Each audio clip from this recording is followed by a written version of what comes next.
is 7 at the double. Fantabulous McGorrick!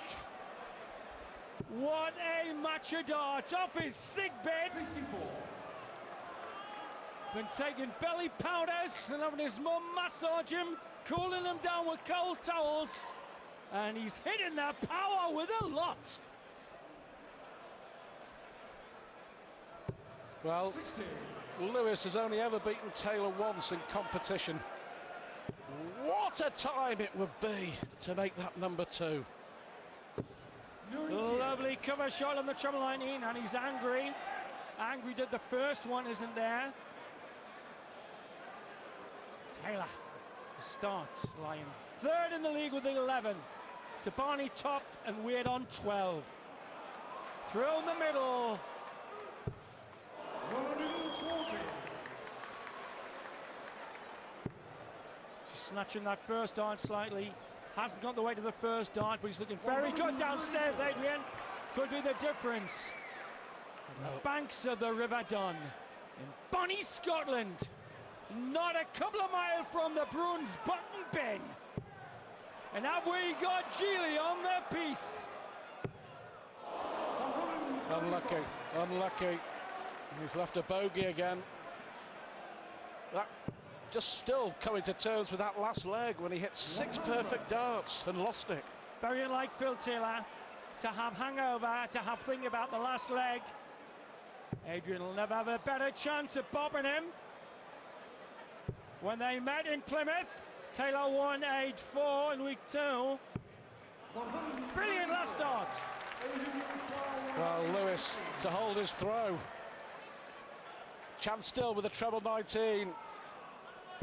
So Taylor then 4-2-1 after those 7 missed darts and a double in the last leg. Breaks the throw in the middle. And Adrian had a magnificent semi-final at Blackpool 6 months ago against James Wade. Averaged 102 and lost 17-7.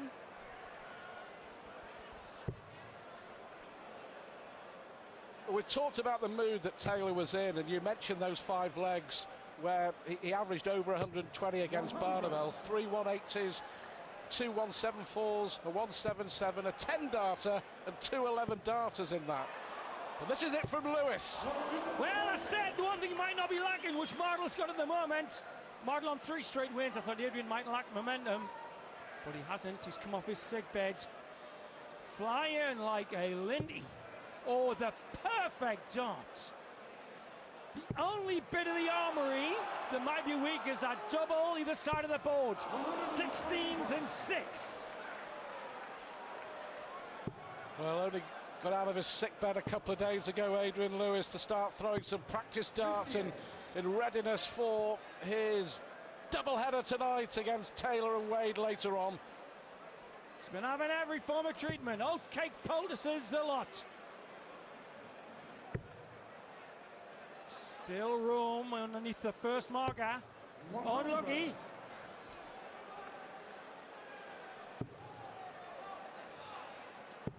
Well, switching back up. 99. Well, he was trying to leave a 164 there, Sid. Taylor mentored this lad 3 years back. And they've been practicing quite a lot recently together. Fat 16 now, loose tops. 146. Thank you. Well, Taylor averaging over 100. Lewis 10 points down on that. 40. Tops to Phil. He's been going to the gym with his daughter Natalie, pounding the miles out. Needs an understacker now into the north lipstick. Oh, beautiful on the other side.